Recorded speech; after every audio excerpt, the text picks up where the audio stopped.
Hi యోయోయోస్ subscribe చేసేప్పుడు అక్కడ ఉండే గంట సింబల్ని ప్రెస్ చేయడం మర్చిపోవద్దే. అప్పుడే మీకు ఎనీ టైం అప్డేట్స్ నోటిఫికేషన్స్లో వచ్చేస్తాయి.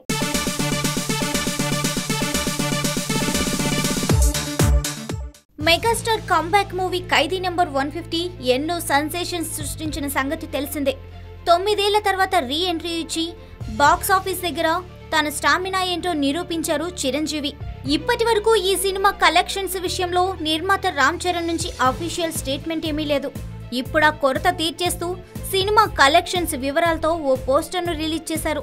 ఖైదీ నెంబర్ 150 మూవీ 54వ రోజు పోస్టర్ను ఇచ్చిన చరణ్ అందులో గ్రాస్ వసూళ్ల వివరాలను వెల్లడించడం విశేషం. మొత్తం ప్రపంచవ్యాప్తంగా ఇప్పటి వరకు 164 కోట్ల గ్రాస్ను కలెక్ట్ చేసిందంటూ కలెక్షన్స్ వివరాలను ప్రకటించాడు చెర్రీ. అంతేకాదు ఈ వసూళ్లతో సౌత్ ఇండియాలోనే biggest hit in single language అంటూ అఫీషియల్ గా అనౌన్స్ చేయడం విశేషం.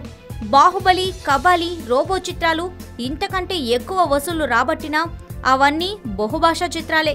తెలుగు, తమిళ్తో పాటు హిందీలో కూడా రిలీజ్ అయ్యాయి. కానీ ఖైదీ నెంబర్ 150 మాత్రం కేవలం ఒక్క తెలుగు భాషలోనే రిలీజ్ అయ్యి బాక్సాఫీస్ దగ్గర బాస్ స్టామినా ఏంటో తెలియజెప్పింది.